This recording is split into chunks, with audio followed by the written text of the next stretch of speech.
Today we talk with Tanya Palacios.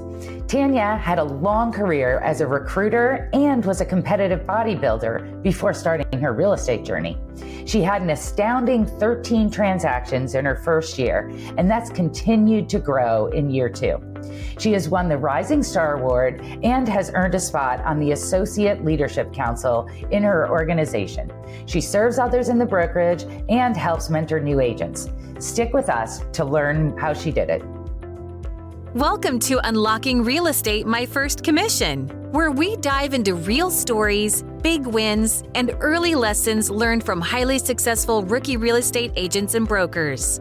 This is the series where we explore how real estate transforms lives, one home at a time, by sitting down each week with a new agent or broker who has found incredible success in their first year. Your hosts are instructors and leaders at Colibri Real Estate School, one of the largest real estate educators in the nation, where we focus on helping people like you get started or find continued success in their careers. Hello, and welcome to Unlocking Real Estate, My First Commission. I'm your host, Tina Lapp. I've been in real estate education for over 30 years, helping individuals enter and thrive in their real estate careers.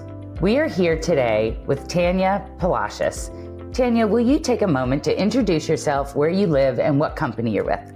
Absolutely. I am Tanya Palacios. I'm with Keller Williams. I joined them in February 24, shortly after I got my license, in Puyallup, Washington, which is south of Seattle, Washington.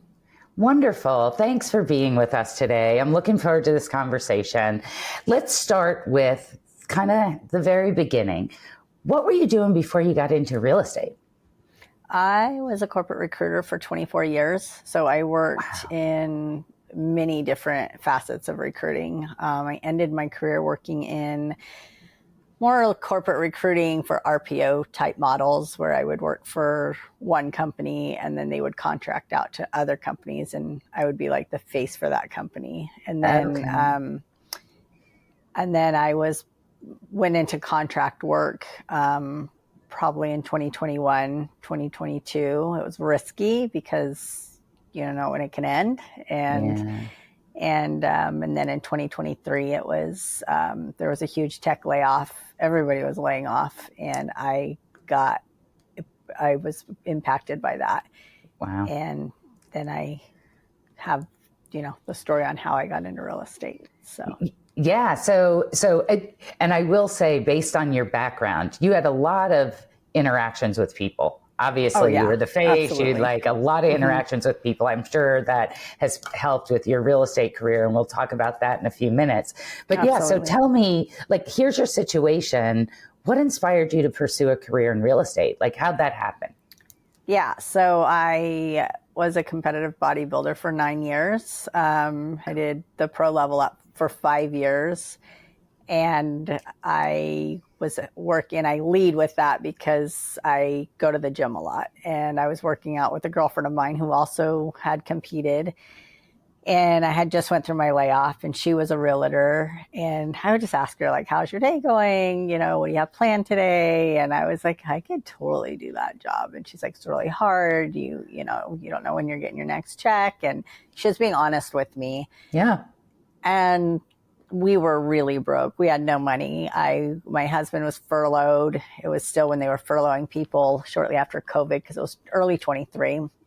And I was on unemployment making, nothing, because I went from $150,000 a year to $1,000 a week, which, I mean, that's a lot to some, but to me, it was a big difference.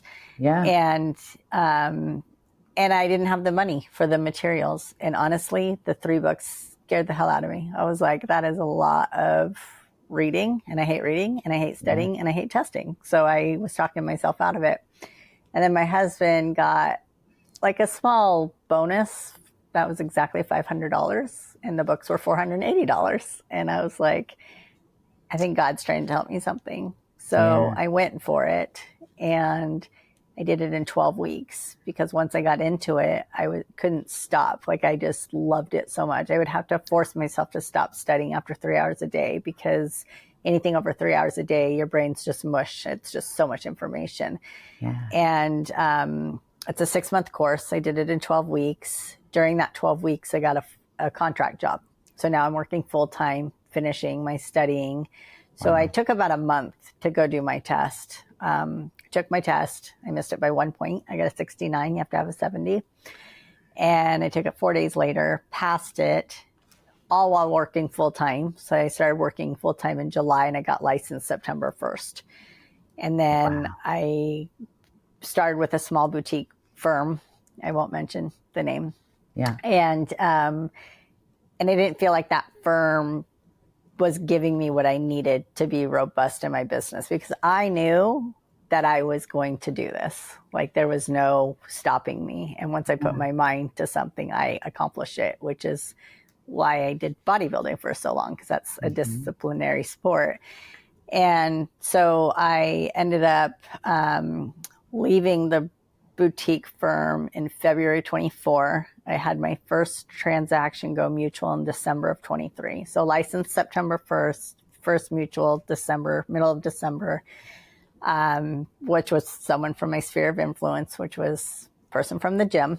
Yeah. And then joined Keller Williams in February, got the tools, techniques, and everything I needed, hired a coach to mentor me, and it just took off. And just built and built and built. So that's awesome. So let's dive into some of that a little bit more. Like, you were taking classes. Did you do them online? I did. I did it online. Yeah. And so you were going through classes online, 12 weeks, and you got a full-time job during that. So when were you finishing the classes? Yeah. Doing it at night? Hopefully they never see this.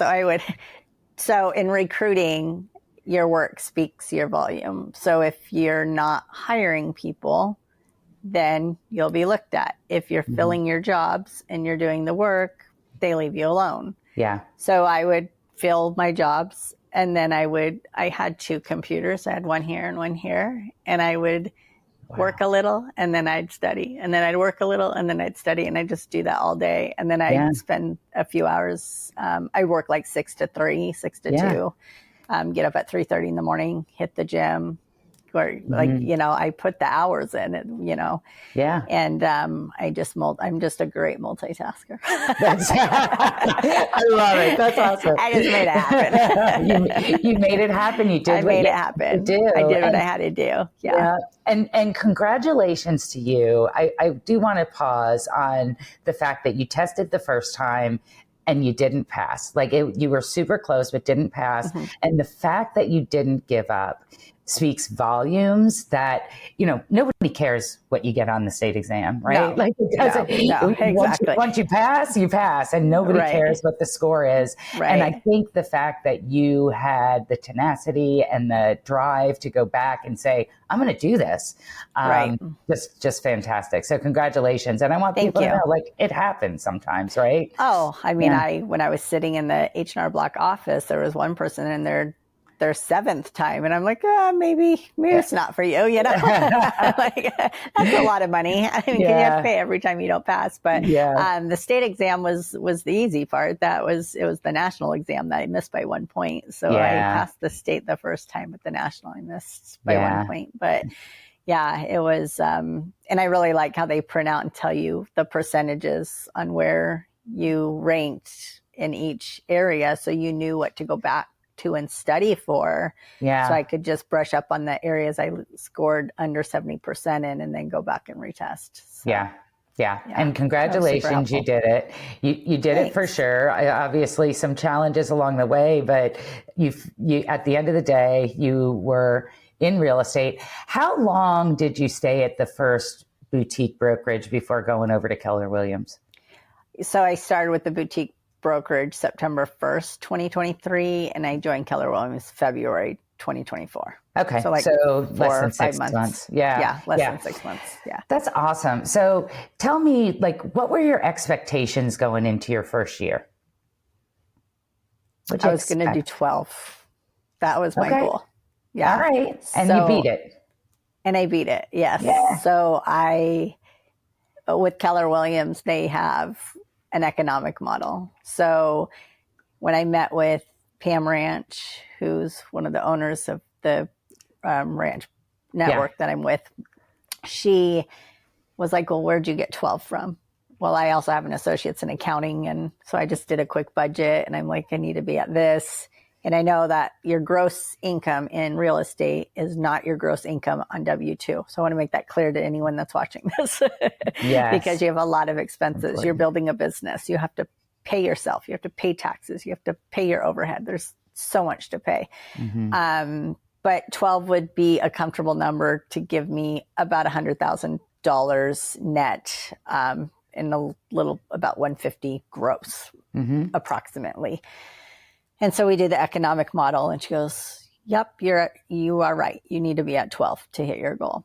And so that's what I set it at. And then this year I set a new goal and didn't reach the goal, but I'm damn proud for how far I did make it for a really tough year in real estate. So.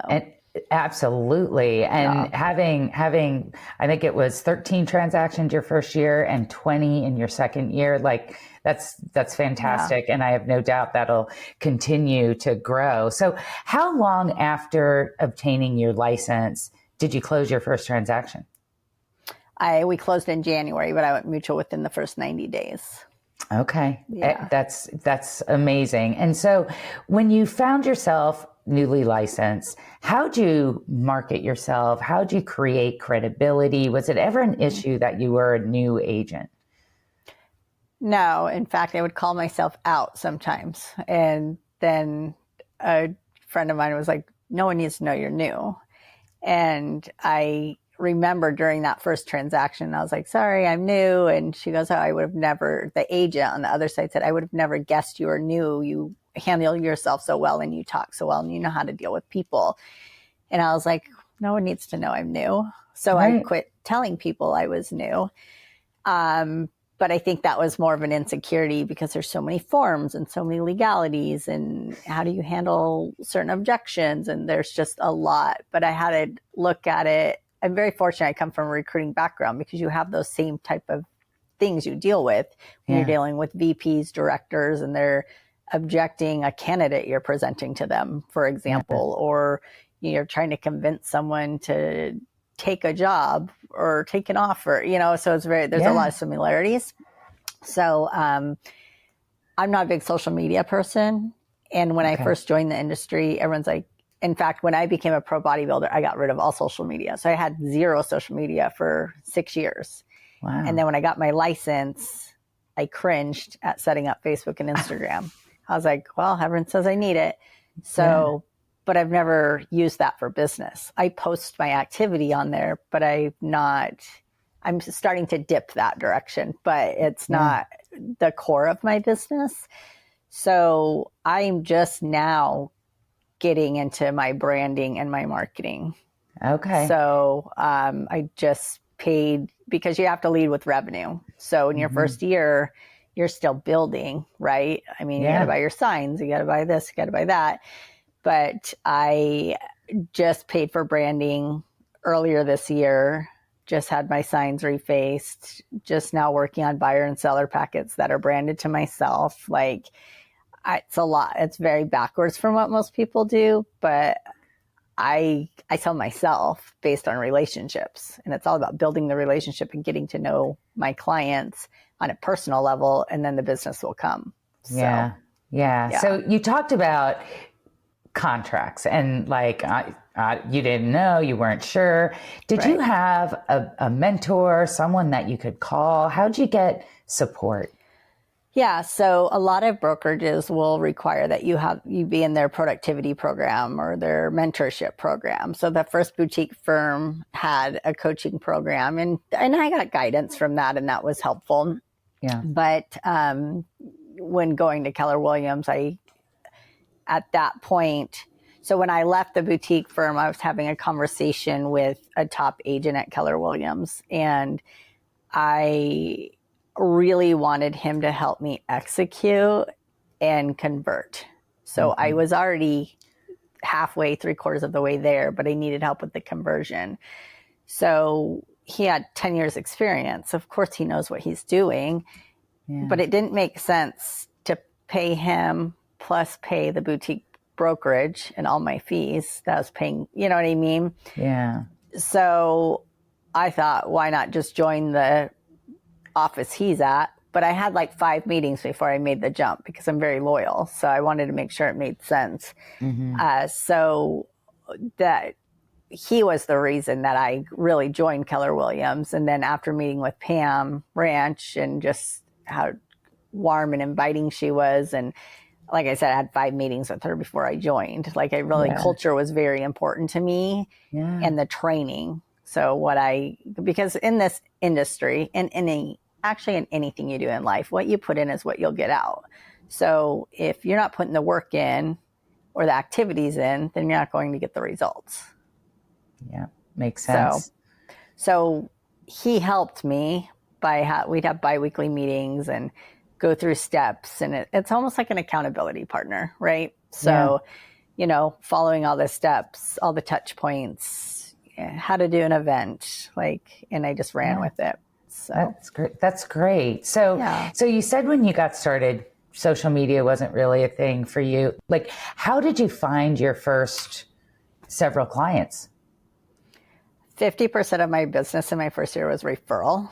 So I just had conversations with people. It's so random. I'll be at the nail salon getting my nails done, and it just comes out. I just work on it. That's good. You just start telling people. That's great. I love it. So I really I guess being a recruiter, I'm always talking about, what do you do for work? Oh, this is what I do. And like, I have a client now, and I'm like, how did we even talk about real estate? Like, we are in the middle of buying a home, and I'm like, I don't even know how it came up at the gym. I only know him from the gym. And he's like, he goes, we don't even remember how it came up, but it just comes up naturally. So, what I tell a lot of my friends, because they ask the same question, like, where are you getting all this business from? And it's just really, it's all about networking, putting yourself in the right places at the right time, and having conversation. So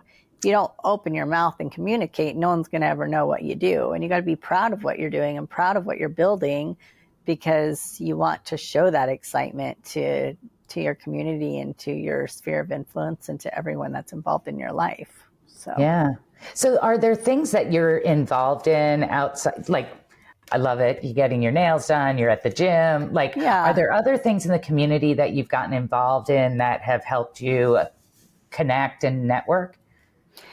I would say most of my business is from my sphere of influence, and then their referrals. My husband works for the city, so he will also put a word in for me, and I've gotten a couple from him through the city, and then those people have referred me business. So it's a domino effect, right? You do good for one, and then you give them a positive experience, and then they refer you, and then that person refers you. Like, it just keeps going down the line. And that's what I'm building now going into year 3. It's like, it's just starting to roll. Mind you, I still have to work my tail off and do the work and get the coaching and the guiding. But I think that's where a lot of people go wrong, is they don't do the activities. They just think it's all you're just going to sit there and someone's going to pick up the phone and call you. And maybe in year 10 that does happen, but not year 1 through 5. Like, you have to really grind. I mean, I told my husband when I got in real estate, I'll see you in 3 years. Especially when I was working full time and doing real estate full time, I was probably putting in close to 70, 80 hours a week. But to me, it didn't feel like that because I was doing what I enjoyed, So it makes a big difference when you're enjoying what you're doing every day. Right. Yeah. Absolutely. So how do you plan your day, your week? Like, do you schedule things? Do you block time to work on specific activities? What's your approach?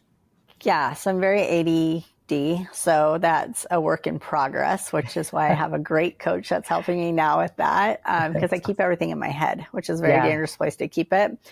So now I'm just taking out of my head, throwing it on my calendar.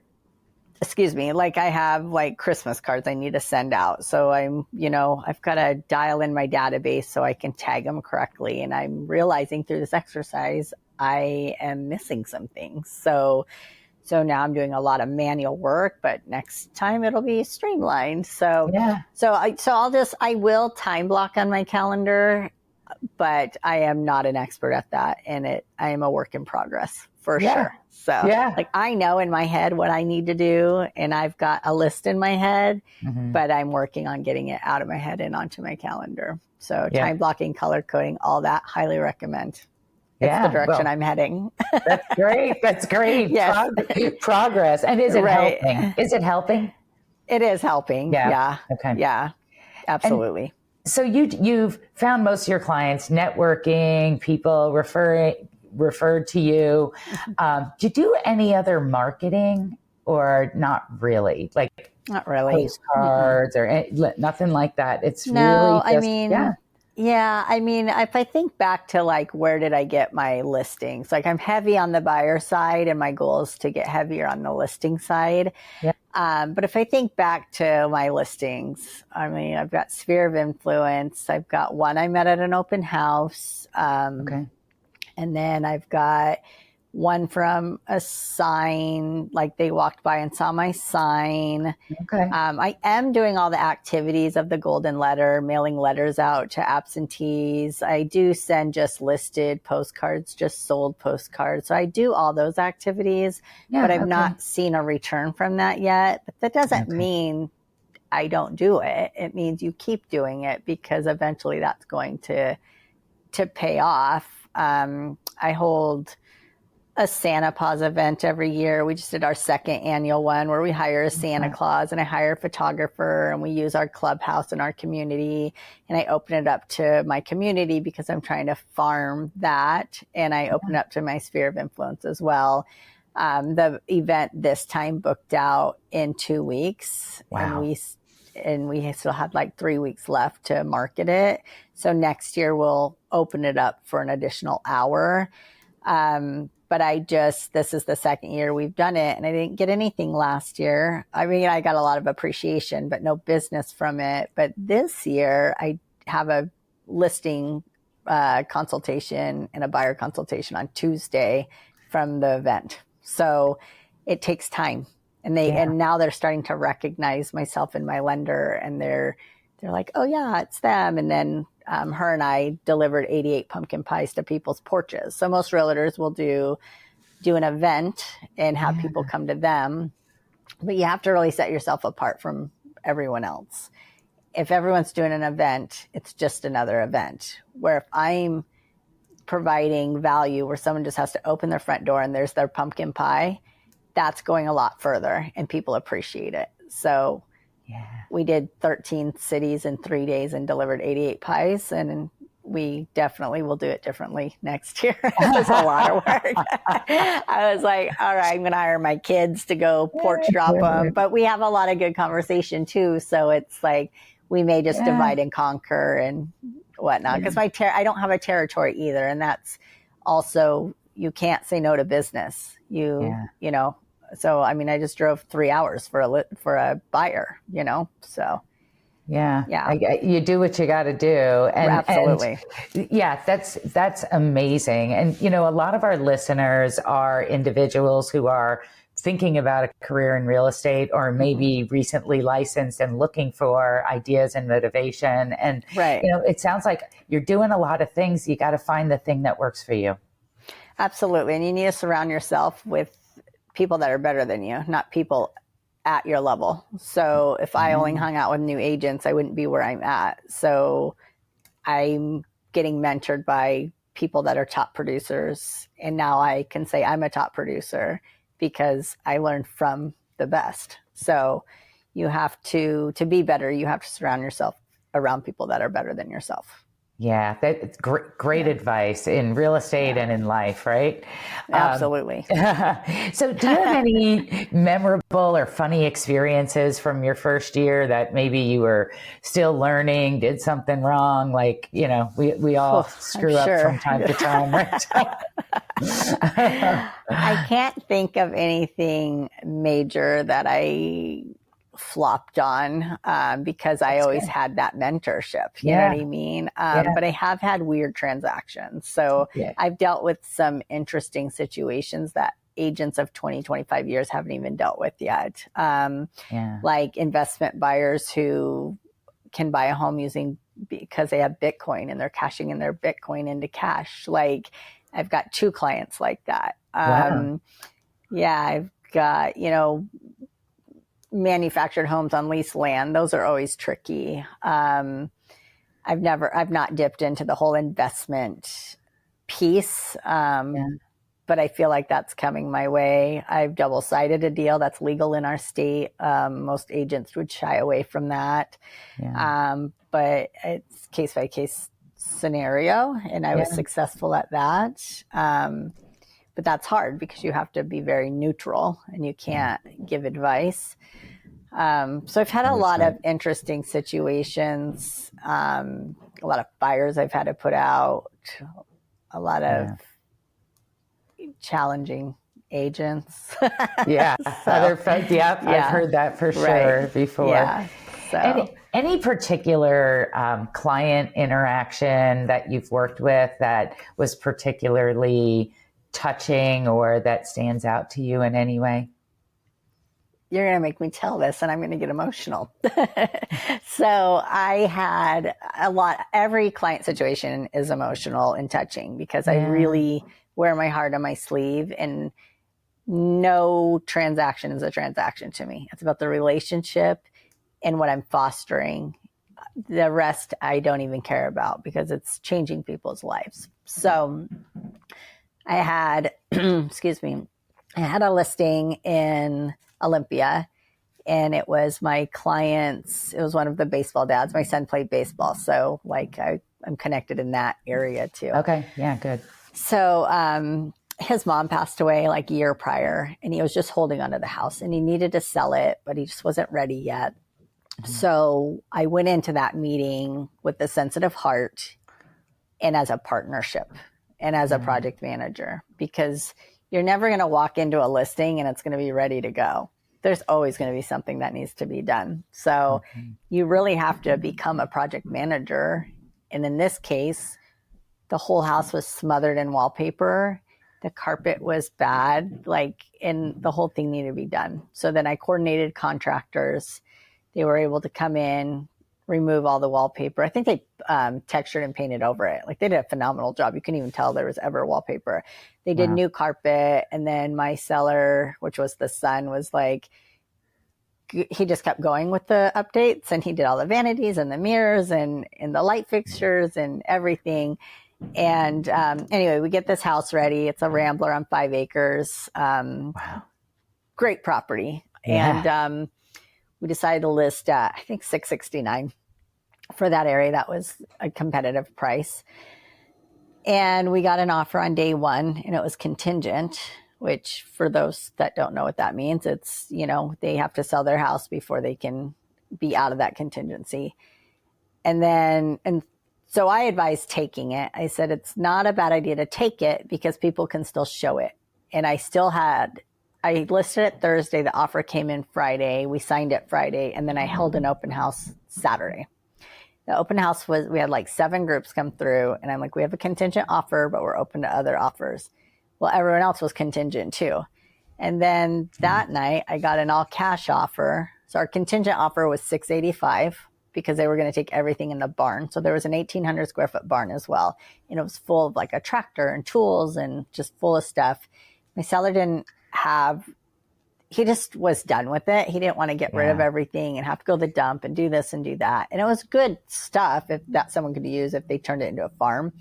So, we were happy with that offer because we didn't have to worry about the barn. We didn't have to worry about the tractor. Like $685, it's $15,000 over asking. This is fabulous. Well, then we get an all cash offer in for $650.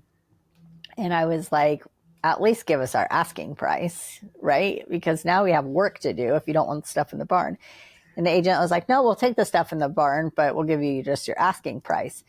And it was all cash. And I just, in my gut, I was like, I just feel like the first offer is the one we need to stick with. And of course, the seller gets to make the decision. Yeah. But I knew about both situations, and Anyway, fast forward, we keep the contingent offer. Their house goes under market within 5 days. So we're like no longer contingent. Right. We did a 28-day close on a contingency, which was amazing. Yeah. So this is the emotional part. So I go to meet them to give them their keys. And the agent said, we were praying that this would work. And I said, I was also praying. And we talked about our Christian faith. And I feel like every transaction, I'm a Christian, so every transaction that I do, there's a faith story somewhere in there. So I really do feel that God puts people in my life. And I know not everyone has faith in religion, and that's not what this is about. But that's what I love about building my own business, because I can make my business about that. Absolutely. So it's amazing. So I would say that's like one story that just always stays true to my heart, because I went with my gut. I went with what felt right. And then I learned that they were a family of 4 and their kids are going to grow up on the farm. And it was just amazing. It was so good. Yeah. But every transaction has a story. And some I'm like, thank God I'm done with this one. But you're changing people's lives. I mean, Absolutely. like, it is a very personal, very emotional transaction. And you've got, sometimes you're, their psychologist on top of everything else, I'm sure, just helping with all of this. And it is emotional. And it is. Yeah. And you seem to be a great fit for sure. So thank you. I appreciate that. That's a great story. So what's next for you? Where do you see yourself in 5 years? So going into 2024, I made my goal 26. I wanted to double my business. So once I got to like third quarter and I started talking to my coach, he goes, this is what you need to do to make it happen. I'm like, yeah, it's not happening. I was like, let me be honest. So I was like, if I could get to 20, I'll be happy. And I'm at 18. I have 2 in escrow. So that's why I said 20, because they are set to close middle of the month. But never count it until it closes. So I could end up at 18, but I'm still proud of that. So if I end at 20, then I will have grown my business 65%. And looking at that, the average person grows their business by 20% a year. So I'm still above average. So I'm super happy with that. Next year, I'm going to be more realistic, because I need to decide if I'm going to hire an admin to help me. But I don't feel like that's necessary until I'm consistently doing at least 2.5 to 3 transactions a month. Which I've already got 1 for January and an offer out for a second in January, and 2 more buyers looking for January. So I'm like, okay, well, I'm kind of heading that direction. But my goal is either 30 or 36 for year 3. So each year I set a goal, and then I reevaluate, and I'm hoping by year 5, I'm just going to keep going. Like, I have no desire to like get my managing broker's license and build a team. Like, I don't have a desire to do that. I don't have a desire to be a millionaire, which, everyone strives for that. But I have a family and a 19-year-old and a 17-year-old and a husband. Like, I don't want my life to be so wrapped up in my work that I get lost in that, because that easily happened with bodybuilding, and I had to bring balance to my life with that. But really, anything you do that you have a passion for, you can get lost in it. So, so anyway, my 5-year plan is that I'm doing less open houses and less of the grinding and more of the managing my business and systemizing everything. I would say that's my biggest goal, is to work towards systemization. So. I love it. And I love your goals and your vision. And some of that is being available for your family. Like, that's a good life goal, right? Like, absolutely. That's a great one. That's a great one. So we're going to go into our lightning round. I'm going to ask just a couple of questions, quick answers. Perfect. First thing that comes into your mind. The first thing I'm going to ask is there a book or a podcast that you've read or listened to that you would recommend to the audience, and why? Okay, I'm not a reader, so I try to do podcasts. Yeah. And now I'm doing audibles. I actually started listening to Mel Robbins' Let Them. Okay. And I that don't know that one. is super, like, that's just a good life book. Like, it really Okay. teaches patience and don't let other people impact your decision and how you feel. Like, that's a great book. And then obviously the Keller Williams MREA book is really great. It helps with models, really helps me with my growth. And each time you read it, you're at a different place in your career. So it affects you differently each time you read it, which is great. Any book that can do that is powerful. Yes. And you can get that on great. Amazon. So that's great. Yeah, great recommendations. I always hear, like, I rarely hear the same thing twice. It is so awesome. I think I'm going to create a list from these. They're such great that's ideas. a great idea. Yeah. Yeah. If we had a time machine and you could go back to the day you started this journey in real estate, what advice would you give yourself, or what might you do differently? Do more research on the brokerage you choose. That would be, I chose off heart and small community feel. I didn't realize that becoming a realtor, you're building your own business. So when I first started, it felt like I was an employee. Yeah. And it took a girlfriend of mine to be like, you're not an employee. Like, she had to like really open my eyes up to it. And then it wasn't until I joined Keller Williams where they're all about you building your own brand, you building your own business. Yeah. So my advice, if I could go back to myself, would be like, do more. I mean, I met with 4 brokerages, so I thought I did my homework, but definitely do more work, start surrounding yourself, having meetings with individuals that are high producers, if they'll take the time with you. I did that. That was helpful. Yeah. But just know your direction and know your people. Yeah. Yeah.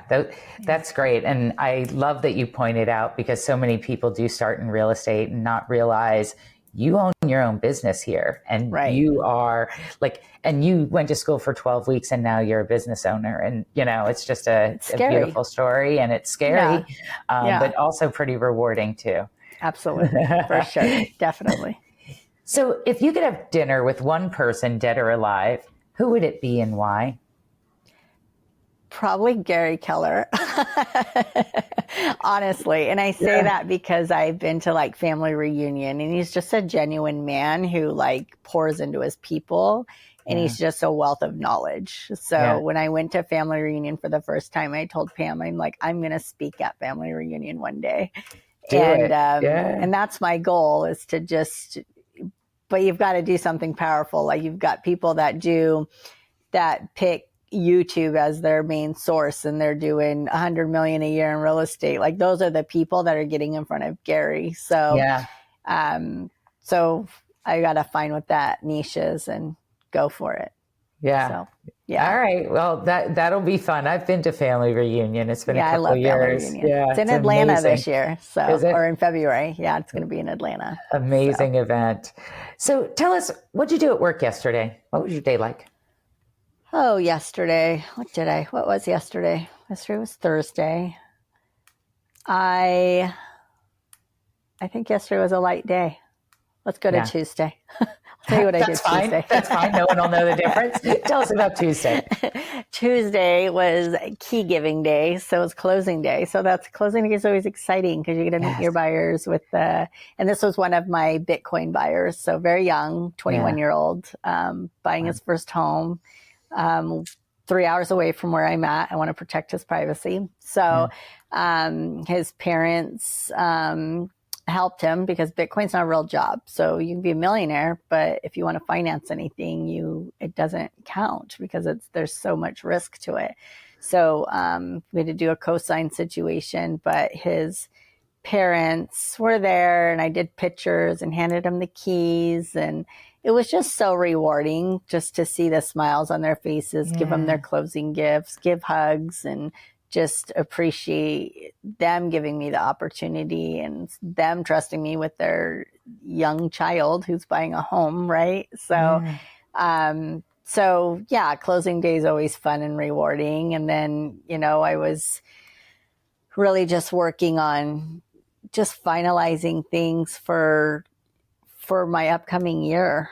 I'm kind of slowing down right now, but if I go back to yesterday, it was just kind of, I'm just going to swear, it was a tough show. Like it was, everything happened, everything that could happen did happen with transactions that are currently in process. And then when I would call someone, they were having the same type of day. So it was just kind of like that for everyone yesterday. Yeah. But we get through it. I mean, at the end of the day, when you have things that come up in a transaction, you just have to find solutions and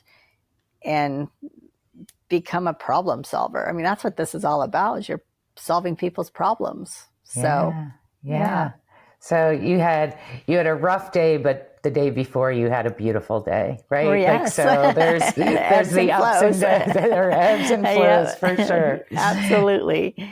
Well, Tanya, we're going to start wrapping things up. Any final tips and tricks for listeners and aspiring real estate agents? No, just follow your dreams. If this is what you want to do, then you have to put the work in. You can't expect joining a team and you're going to get leads fed to you. I've told myself when I got in this industry, I will not purchase leads, and I've never purchased leads. It's a waste of money when you're capable of doing the work yourself. So if you're not capable of doing the work yourself, then it's probably not the industry for you. I mean, I'm just a hard, honest, tough love, right? Like you have to put the work in, and that's the biggest thing I hear from agents not producing is, well, I don't like talking to people. I don't like door knocking. I don't like doing open houses. I mean, you got to do the grunt work, roll up your sleeves, get dirty, and put the work in. Because if you don't put the work in, then the rewards won't come. I mean, unless you're like born into a family and every situation's different. Sure. But a lot of people come from serving or recruiting. If you have a recruiting background, every recruiter I know that's gone into real estate is thriving. So it's really a very transitional career going from recruiting to real estate. It's very similar. So. Yeah, great advice. Tanya, where can listeners find you, follow you? Like, can they reach out? Do you have a social media presence that they can check out? I do. So my Instagram handle is at Tanya Sells, SELZ Homes. So they can find me on there. So I'm trying to grow that presence on Instagram, but that's where I put a lot of my activity with my working out, my real estate, my dogs, my family, all that. Yeah. You got to mix personal with professional so people can get to know you as a person. So also valuable advice. Well, Tanya, thank you for your time. Love your story. Wishing you much continued success, and really appreciate the discussion today. Thank you. I appreciate your time as well. Thank you so much. Thanks for tuning in to Unlocking Real Estate, My First Commission. We hope today's stories and insights inspired you to take that next step in your real estate journey.